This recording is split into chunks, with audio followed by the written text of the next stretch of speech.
Yo, what is going on, Gamehouse? I am Germ here. We are back once again breaking down another off-meta pick, build, strategy, whatever you want to call it. Breaking down, players who are finding successful ways to play the game a little bit differently so that you can make sense of them, you can understand them a little bit better, and hopefully you can pull them out and gain some LP of your own in your own solo queue games. That's really my goal here. But I also just like breaking down different things. I think it's fun and interesting to keep the game spicy, keep the game interesting. Today we're talking about Tank Master Yi. This is actually a build that has been around for a while. I saw this a little bit in Season 11 as well, and I've always thought it's been pretty interesting. It's always been pretty strong. It's always been pretty annoying to deal with. Master Yi, all of his builds are annoying. He's always going to be a tough champion, especially depending on how much CC your team comp has, how much ways your team has to deal with him and all that stuff. But all of a sudden, you get a Master Yi that just won't die. He's a little bit tankier. He's a little bit more annoying, and he seems like he's doing just as much damage. Obviously that can be very, very frustrating, but especially with the durability update that just came out recently, where all champions got a little bit tankier, all champions got a little bit harder to kill. There's some bonus to being even tankier, to being even more annoying, and to be able to survive longer, do damage more over time. Obviously, it's a little harder to kill people, so getting that second, third spell rotation, that's more beneficial because you're not going to be able to kill people in one spell rotation as often as maybe you once could. And then if you're tankier, plus you're adding some resistances and some health, Master Yi's W cooldown got reduced as well, which is obviously going to lower damage even more, make you harder to kill, is going to heal you up. So many things that make this good. That's what we're going to be going into. But first, into every game. First, I guess we can talk about who we're looking at today. This gameplay is Max Jouska. I don't even know how to pronounce that. But this is a Diamond 2 Master Yi main. And I know some people will say, hey, Master Yi, he's a pub stomper, a noob roll, or whatever. You can't play Master Yi once you get past bronze, or once you get past silver, once you get past gold. But if you look around on like every server, there's a couple high elo Master Yi mains. There's some that pull out interesting builds, some that pull out interesting strategies, some that just play straight up Master Yi jungle damage build. I really think you can get to the higher elos with most any champion, most any strategy. So yes, is Master Yi better in the lower elos? Yeah, sure. Is it impossible to win in Diamond, High Diamond, even potentially into Master with Master Yi? Definitely not. We can also see that he's just starting off with a really, really standard full clear. Obviously, Tank Master Yi doesn't become tanky, or doesn't become Tank Master Yi until you actually start getting some tank items. Off the bat, you are just normal Master Yi. You're going to be going for a full clear. You're relatively weak, level 2, 3, really pre-6, pre-1 or 2 items. You're not all that strong. If you can pick up an easy kill on a gank, or if the other jungler tries to make some crazy play or some crazy invade, and you can pick up a free kill, that's awesome. That's going to get your snowball rolling even better. But, for the most part, just a standard full clear, going from bottom to top, picking up Scuttle when it spawns, all that stuff. Nothing too crazy. The rune page, obviously you want to go to every game with the correct runes. That's a way you can increase your win rate right off the bat, even from champion select. He is going with Lethal Tempo as his main rune, which is very standard. We're going with Triumph, and then Legend, Bloodline, and Last Stand. We're going with Resolve secondary with Conditioning and Unflinching. Unflinching is just a rune that so many champions are taking right now. The tenacity, the slow resistance, all that, especially on these big melee carries like Master Yi, it's going to be so good. We can see here he's trying to go up in the top lane, maybe trying to get something done. Doesn't really look like there's anything too crazy going on here. I don't know. He's playing a little alcove gamer moment, but he's just going to get a recall up. Like I said, nothing too crazy there. In this game, the Master Yi is actually going with Flash and Smite. This, I think you have a little bit of leeway with. I'm going to pull up the spells and abilities real quick, but I've definitely seen some Master Yis taking Ghost and Smite, which it's okay. The win rate doesn't seem that great. Then you have Exhaust and Smite, which actually has a very, very similar win rate to Flash and Smite. Obviously, Master Yi, you're looking to go in, you're looking to kill everybody. You want to pick your spots well. Yes, Flash can be nice to like flash away, but like flashing in as Master Yi doesn't really do a whole lot for you. Your Q's already ranged. Maybe you can flash into Q range, but it's not super good, especially because your ult is going to close a lot of distance anyway. So that's why Flash isn't necessary. If you wanted to take Exhaust Smite, that's okay too. But I really think the best option, and this has had the highest win rate on Master Yi for quite some time, is Smite and Ignite. Obviously, Master Yi is a guy who's looking to pick up a ton of kills, and like I said, one kill, just one kill in the early game can get that Master Yi snowball rolling. And you have a way higher chance of picking up that big kill in the early game, whether it's from KSing something on a gank or even running into a jungler and surprising him, or him surprising you and you just kind of taking him down with Ignite. And I think overall taking Ignite is worth it. Now this Master Yi, he's taking Flash. He's trying to play it safe early. If he gets into a hairy situation, I'm assuming he's just going to be able to flash out, find a better one. You can see here he's running into Fiddlesticks. He's a level down. And, you know, maybe we'll see, hey, if he had Ignite, maybe he would pick up this kill.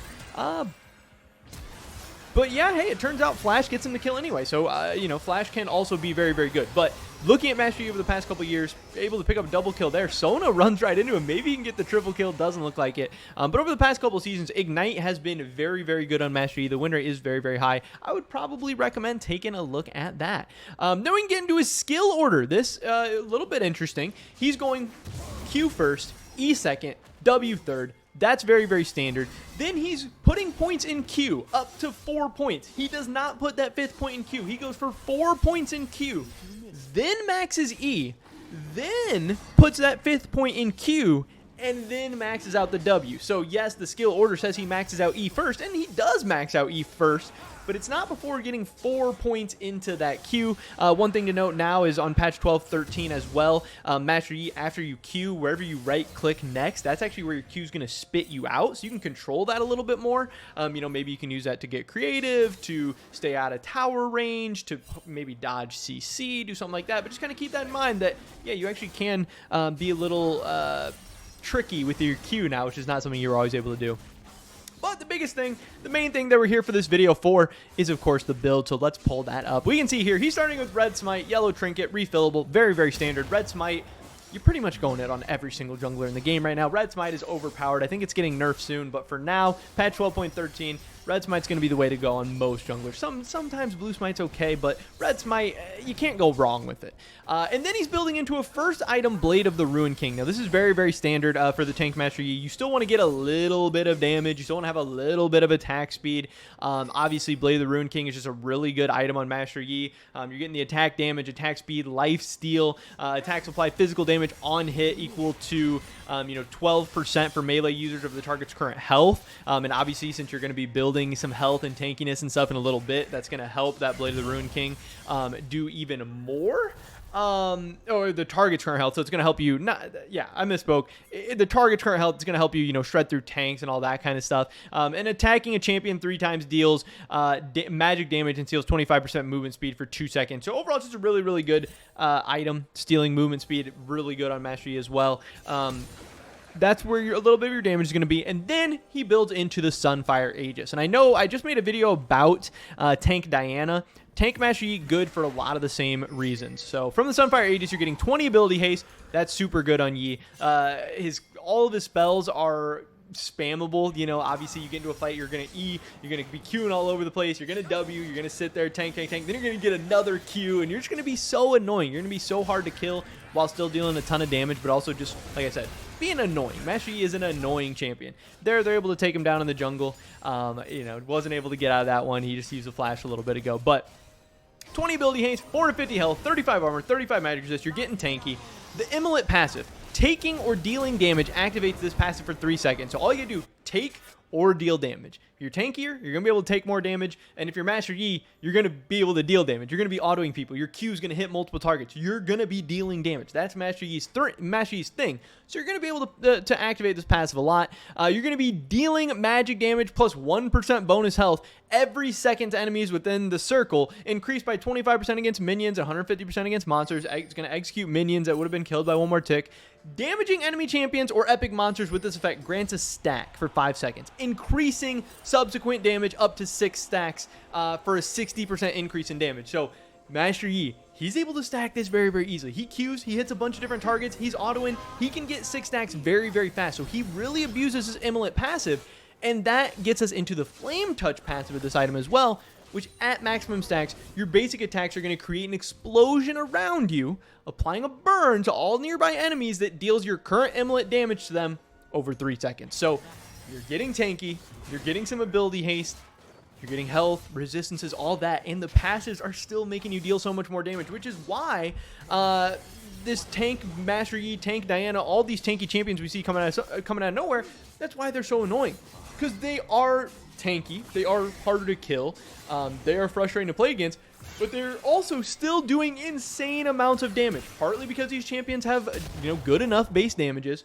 Partly because these champions have low enough cooldown spells that allow them to stack these passives and just use their spells a ton, which again, their spells are going to have base damages, but then also because this passive on Sunfire Aegis is busted on these champions, so you will be tanky, you will still be that 1v9 hyper carry Master Yi, but you're going to surprise people by being a little bit more tanky, which allows you to then, what's the weakness of Master Yi? Getting CC'd, exploding, and dying. But if you're tankier, and you're going to get CC'd, almost explode, almost die, but maybe survive with a sliver of health, maybe even survive with a lot of health, be able to continue to pop off in that fight. That's how this can be so annoying. That's how this can be so good. Now, overall, I don't know if this is the best Master Yi build right now. Sometimes it is, sometimes it's not. It doesn't seem like it's the best right now, but it does seem like it's an interesting one into certain team comps, into certain enemy champions on certain team comps. I think this one can work very, very well. And again, this one's working in Diamond 2 solo queue. So hey, for everybody in Diamond 2, lower, even a little bit higher, if he's making it work in his games, you guys can probably make it work in your games as well. But that is pretty much it for this video today, guys. Definitely drop a like if you did enjoy it. I would appreciate that so much. Leave a comment down below. Let me know what you guys think about Tank Master Yi. If you've tried it out, if you think it's good, bad, anywhere in between, I'd love to hear your guys' thoughts and opinions. Subscribe to the Game House so you can stay up to date on all of our latest content coming out in the near future. Hopefully catch you guys in the next one. But until then, peace.